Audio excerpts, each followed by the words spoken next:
Welcome everybody to the channel. If you're new, you're welcome. Just wanted to do a different video today because of obviously one or two things I've seen in the news today, because I've been pretty poorly and with a bit of a cold. Yeah, what's coming up is next is this Sky documentary kind of newscast or whatever. Bit of Sky, of course. You know, I didn't watch much news this week, and I came across this, this news clip that are going to play next, and I'm just glad, anyway, in some respects, that this has come up, and people doing something about it now because of this war in Israel. You know, when you see people suffering like this, it's about time something got done to it. And of course, whether it's war crimes being done or something like this or whatever, it should be noted that it's terrible behaviour that's going on. It's just absolutely unbelievable. And I just cannot believe this is happening in this day and age. And of course, you think Israel it learned, the Jewish state had learned from the Gestapo, the way they were treated in the war. Maybe they've learned from that. I don't know, but you know, to starve people, it's a crime. You know, in anything in war, you know, it's a war crime. And you know, aid, stopping aid and the first aid people from doing bombing hospitals and stuff like this. It's to me, it's just sickening, and I'm quite shocked to see it all. You know, it's been going on far too long. People, you know, time the politicians did something about it, because the general public, whichever side you're on, don't want to see people, innocent people, getting killed and starved to death.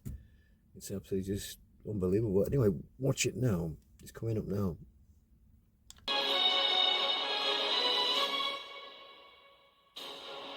It's 10 o'clock. This is Sky News at 10, our top story.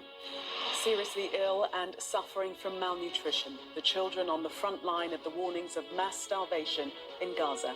He is unable to hold his legs up, his arms up with it because he has no energy. He is unable to cry. He has no muscle because the muscle is being broken down for energy.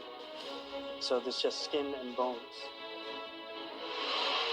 Tonight, Sir Keir Starmer calls out what he says unspeakable and indefensible suffering. And France's president says his country will recognise the state of Palestine.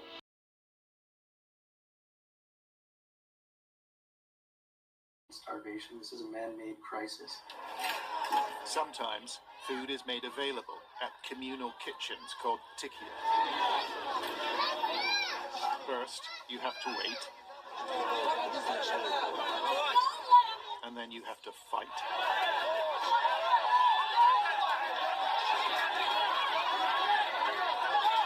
For watery soup or some beans. And everybody here is desperate. Brawlers and breadwinners, nothing shields these children from the brutal facts of life. And many leave with nothing.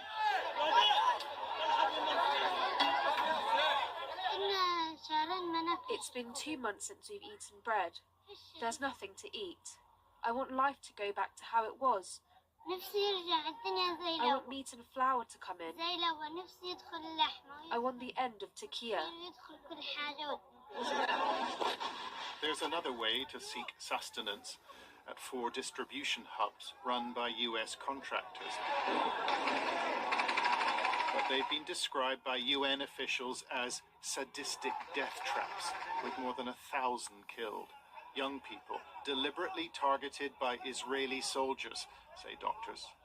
They're just mainly bullet wounds, and it's mainly to young boys, mainly children.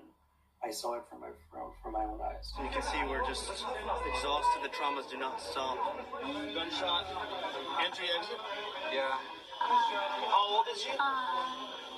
13 years old. 13 years old. Dr. Hussein recalls a 9-year-old boy who'd been shot in the head, the neck, and the abdomen. I had to make that difficult decision to actually push ketamine, which is a pain and sedation medication, to give him a peaceful death.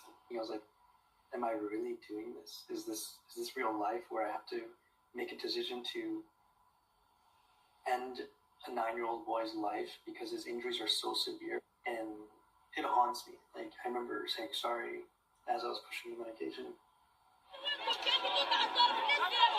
They look like scenes from a different century, a different era. Empty pots, empty bellies. The overwhelming sense of futility. Israeli officials say they have not identified the presence of starvation in Gaza, but on the streets, the very essence of life is ebbing away.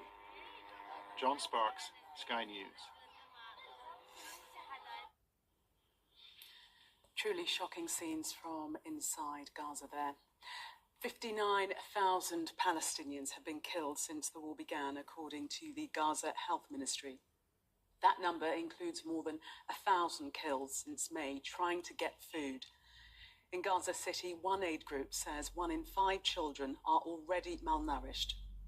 And this graph, based on analysis by our data and forensics team, goes some way towards explaining why.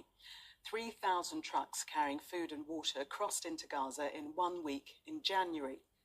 Compare that with the 100 trucks that entered the Strip last week. Our correspondent Lisa Holland reported from the border with Gaza earlier and talked about who the shortages are impacting. I mean, everybody. It's no longer just the people of Gaza who these aid organisations are trying to serve, but also medical staff at hospitals who are trying to save lives. Remember, there's a conflict still ongoing as well. Evacuation orders for tens of thousands of people in central Gaza around Deir al-Balah. So the journalists who are trying to get around weakened, our own teams, our colleagues, Gazans who are operating inside, really struggling to keep going because of a lack of food. Medical staff saying that they're not getting the kind of nutrition that they need in order to just keep functioning. So really a chronic picture has been painted by the aid organisations still operating inside Gaza and by the United Nations. Remember too, though, that Israel disputes this. It said aid is getting through. It says that there are millions of meals that have gone through for Palestinians. And in the words of a spokesperson on Sky News yesterday, saying there is no famine. But I mean, I think what we can safely say for sure, what is clear, is that people are very, very hungry whilst this war of words goes on about how aid can get over this very border at crossings, just like this one, Karim Shalom, from Israel into Gaza. My view is that there is actually no famine caused by Israel. There's a man-made shortage, but it's been engineered by Hamas. I guess Israelis would say we don't see much criticism from your side of Hamas. That's a false equivalence, and the Israeli authorities are lying. They're lying, did you say? They're lying. Netanyahu lies, is a liar. The IDF are lying. They're dangling food in front of starving, panicked, exhausted mothers. And while they arrive to accept the tiny amount of foods that this sort of set up pantomime outfit, the Ghazi Humanitarian Front, I would call it, as they dangle it, then they're shot wantonly. This month, up to now, 1,000 children or 1,000 people have died of starvation. I'm really not interested in what either of these sides are saying. So let's hope, after all this has been seen and being witnessed now, and what's happening is being documented, and of course I believe the French are putting some effort into to do it, and of course our government as well. Whether that's just all horse talk, I don't know, but it's time that, you know, governments said to Israel, come on, let's find a peaceful solution to this problem, you know, stop all the fighting, stop all the, you know, bombing, because there's you know, I mean, I always hear Hamas did a terrible thing, killed a lot of people, but it's times like in the IRA and the Irish War, you know, we had the IRA bombing people, innocent people. There comes a time when you say, well, you've got to be a peace agreement to stop it, and too many years go on, and you know, it's been going on for 2,000 bloody years. Israel and Palestine has been going on since the, you know, 2,000 or 3,000 years ago. It's got to stop, because there's, you know, innocent people losing their lives, killed, children being starved. It's got to stop, folks. And but anyway, hopefully it does. You know, something gets done, and hopefully. But leave your comments, see what you think. I mean, I'm just absolutely seeing them kids in hospital, and me going through what I've been through, you know, recently, and it just numbs you, you know, to see it, you know, to see people not being able to eat, and the bone structure being depleted with no all the fat is being eaten away because of it. No good, they've not eaten for weeks and weeks. I just cannot believe this is happening in this world, in this day and age. You know, I thought we got rid of all the after the Second World War, and of course you still got Russia fighting as well with Bosnia and stuff like that. You know, stuff like this you had in you know, the Russian War.